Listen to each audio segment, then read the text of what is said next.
Hello guys, welcome to my channel. ఇవాల్టి special piece mushroom masala.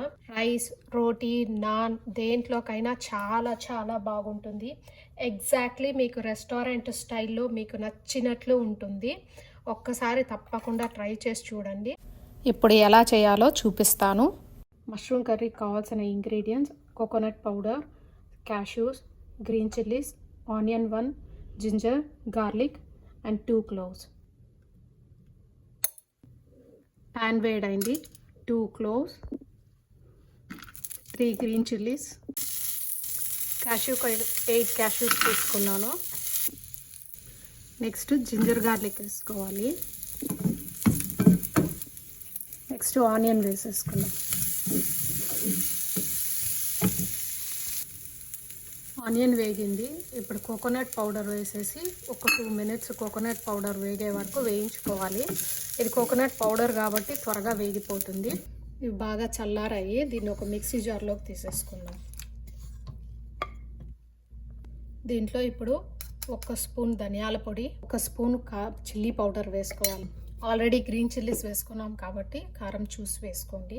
దీన్ని ఇప్పుడు మెత్తగా పేస్ట్ లాగా చేసుకోవాలి. కర్రీకి 1 pack మష్రూమ్ తీసుకున్నాను. 1 కప్పు బఠానీ తీసుకున్నాను. ఇది ఎండు బఠానీ, నైట్ అంతా నానబెట్టి పెట్టినాను. అండ్ 1.5 టొమాటో తీసుకున్నాను. మష్రూమ్ అండ్ టొమాటో ఇట్లా కట్ చేసి పెట్టుకోవాలి. స్టవ్ ఆన్ చేసుకొని ప్యాన్ పెట్టుకొని దాంట్లో 2 స్పూన్స్ ఆయిల్ వేసుకున్నాము. ఆయిల్ వేడయింది. ఇప్పుడు దాంట్లో 1 స్పూన్ ఆవాలు వేసుకోవాలి. అండ్ కరివేపాకు.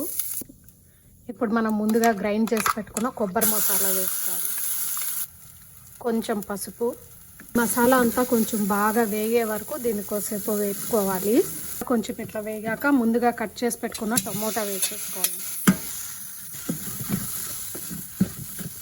టొమాటో బాగా వేగిపోయింది. ఇప్పుడు దీంట్లో మనము గ్రీన్ పీస్ వేసుకోవాలి. అండ్ దీంట్లో కొంచెము సాల్ట్ వేసుకోవాలి. సో దట్ సాల్ట్ కొంచెం గ్రీన్ పీస్ బాగా పడుతుంది. పీస్ వేసిన తర్వాత మష్రూమ్ వేసేసుకోవాలి.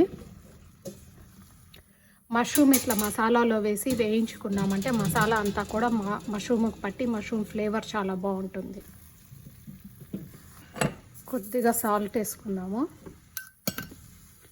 ఇప్పుడు దీనికి మూత పెట్టి కొంచెం ఒక 2 minutes మగ్గనియాలి. కొంచెం మష్రూమ్ సాఫ్ట్ అయ్యే వరకు మగ్గనిస్తాం. మష్రూమ్ కూడా వేగింది. దీంట్లో ఇప్పుడు సరిపడా వాటర్ పోసి మష్రూమ్ పీస్ ఉడికే వరకు దీన్ని ఉడకపెట్టాలి బాగా.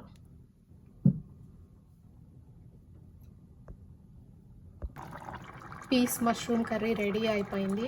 రైస్, రోటీ దేంట్లోకైనా కూడా చాలా బాగుంటుంది ఈ కర్రీ. మీరు కూడా తప్పకుండా ట్రై చేయండి. Don't forget to like and subscribe.